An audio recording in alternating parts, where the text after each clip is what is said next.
Restaurant আর cloud কিচেনের দায়িত্বে থাকা দুজনে এসে দীপাকে বলে, সব শেষ হয়ে গেছে দিদি, ক্লাউড কিচেন আর রেস্টুরেন্ট একদম শেষ। দীপা বলে, তোমরা সব কি বলছো? তখন ওই দুজনের মধ্যে একজন মহিলা বলে, পাওনাদাররা টাকা পাচ্ছে না বলে রেস্টুরেন্ট বন্ধ করে দিয়ে গিয়েছে, কেউ আমাদের কোনো কথা শুনছে না, আমরা কি তাহলে এখন পথে বসবো? এই সুযোগটাই তো চাইছিল উর্মি মা আর উর্মি বলে সব শেষ হয়ে গেল, এই মেয়েটা বাড়িতে পা দেওয়ার সাথে সাথে সব শেষ। উর্মি মা বলতে থাকে, এই মেয়েটার জন্য আবারও সব শেষ হয়ে যাবে। সূর্যের বাবা বলে, তোমরা এখন চুপ করো, ঠান্ডা মাথায় কাজ করতে হবে। সূর্য রেগে গিয়ে উর্মি আর উর্মির মাকে বলে, আপনারা প্লিজ এরকম অবান্তর কথা বলা বন্ধ করুন। উর্মির মা বলে, তোমার মেয়েকে দুইটা খারাপ কথা বলছি দেখে তুমি আমাকে দুইটা খারাপ কথা বলতে পারো, তাই বলে সত্যি তো আর মিথ্যে হয়ে যাবে না। দীপা উর্মির মাকে চুপ করতে বলে। উর্মি বলে, আমরা তো ঠিক কথাই বলছি, যেদিন সব শেষ হয়ে যাবে সেদিন তোর হোশ হবে। সূর্য এবার প্রচন্ড রেগে যায়, সূর্য উর্মির দিকে তেড়ে যেতে যায়। দীপা সূর্যকে থামতে বলে। দীপা বলে, ডাক্তারবাবু থামুন, আপনাকে আমার দিব্যি, আমি সব সামলে নেব।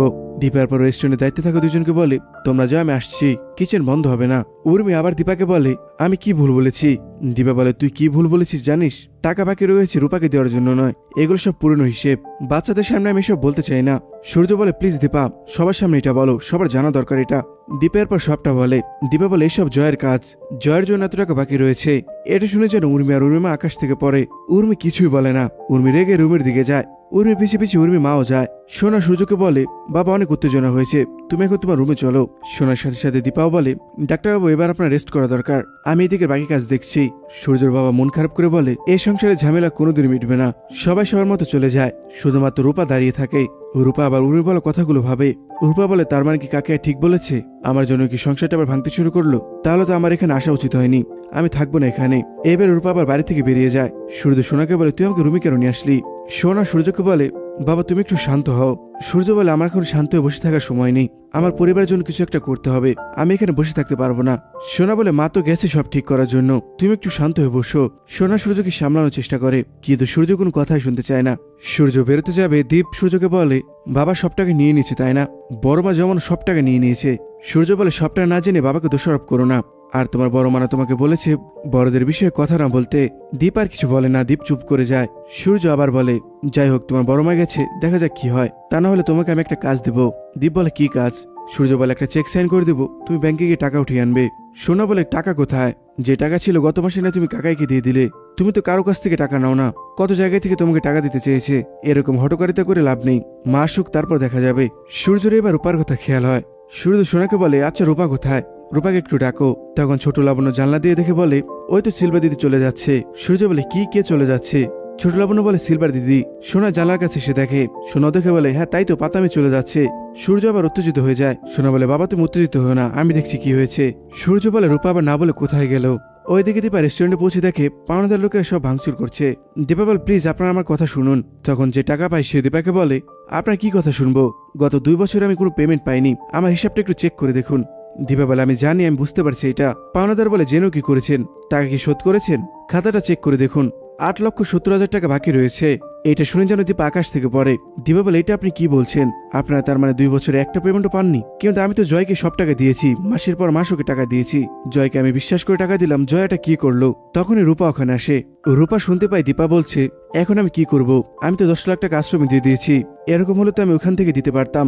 এইটা শুনে রূপা মনে মনে বলে, কাকে ঠিক বলেছে, আমি আসলে সব গন্ডগোল হয়, আমার জন্য ওরা দেউলে হয়ে গেল।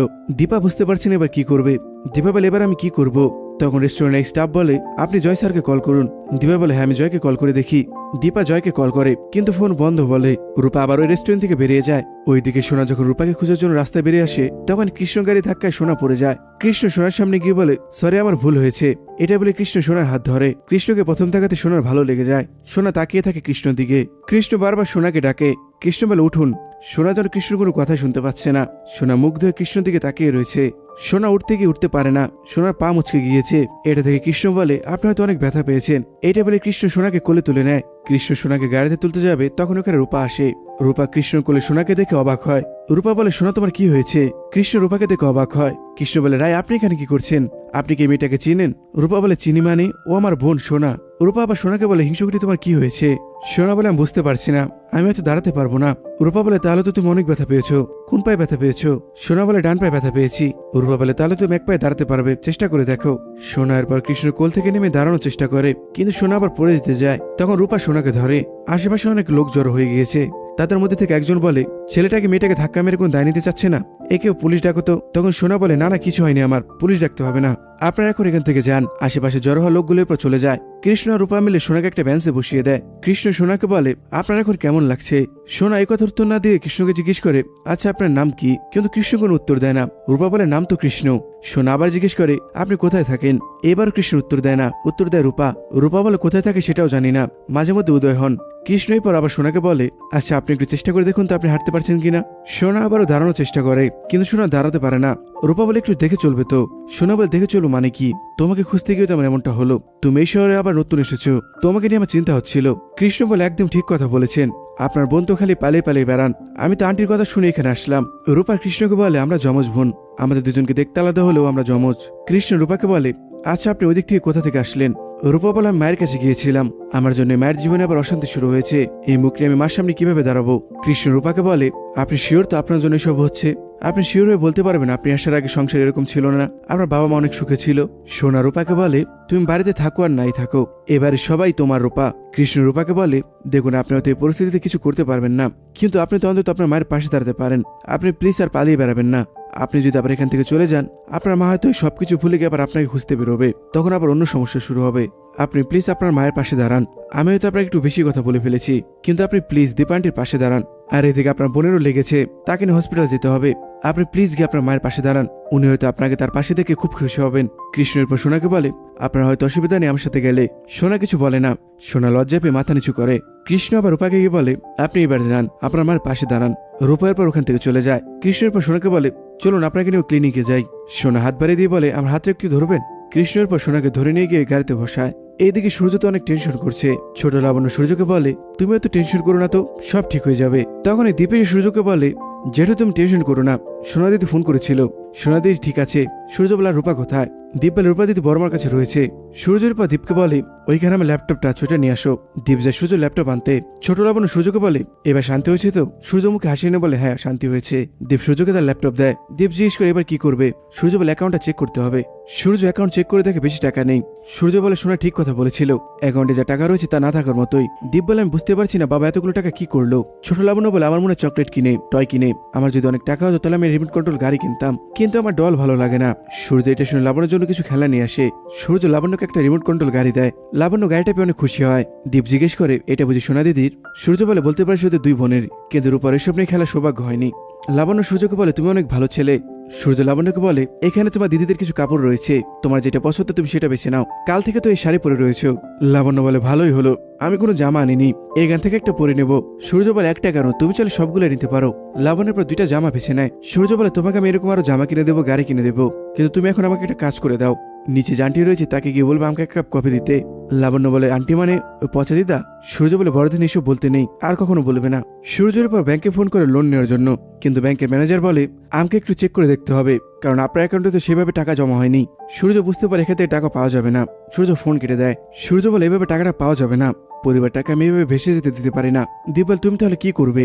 সূর্য বলে, ডাক্তারি করবো। ডক্টর সূর্য সেনগুপ্ত আবার ফিরবে। ওইদিকে দীপা রেস্টুরেন্টে মাথায় হাত দিয়ে বসে রয়েছে। দীপা শুধু একটা কথাই বলছে, এতগুলো টাকা আমি কিভাবে শোধ করব? তখন ওখানে রূপা আসে। রূপা দেখতে পায় মা মন খারাপ করে বসে রয়েছে। রূপা কিছু বলতে যাবে, তখন এই দীপ আর নন্দ ওখানে আসে। রূপা তো ওদের দুজনকে দেখে খুশি হয়ে যায়। রূপা বলে, আরে তোমরা দুজন এখানে? বিক্রমানন্দ তো চিনতে পারে না। রূপা বলে, আমি জয়ী। বিক্রমানন্দা ও রূপাকে দেখে খুশি হয়ে যায়। বিক্রম বলে, দিদি ভাইয়ের কি হয়েছে? রূপা বলে, মা আর পারছে না, এবার আমাকে কিছু করতে হবে। তখন পাওনাদার দীপাকে বলে, ম্যাডাম আর চুপ করে বসে থাকবেন না, এবার বলুন আমাকে কবে টাকা দিবেন। দীপা বলে, আমাকে আর কয়টা দিন সময় দিন। পাওনাদার বলে, ওই সময়টাই তো আমার কাছে নেই, কয়দিন পরে আমার মেয়ের বিয়ে, 3 দিন পরে বিয়ে হবে, 600 লোক খাবে। রূপা তখন পাওনাদারকে বলে, আচ্ছা আপনার মেয়ের বিয়ের খাবারের দায়িত্ব যদি আমরা নেই। রূপার পর বিক্রমকে জিজ্ঞেস করে, মাথা পিছু তাহলে প্লেট প্রতি কত পড়বে? বিক্রম হিসেব করে বলে, তা 1000-1200 করে তো পড়বেই। রূপা বলে, তাহলে 600 মানুষের খাবার কত বিল পড়বে?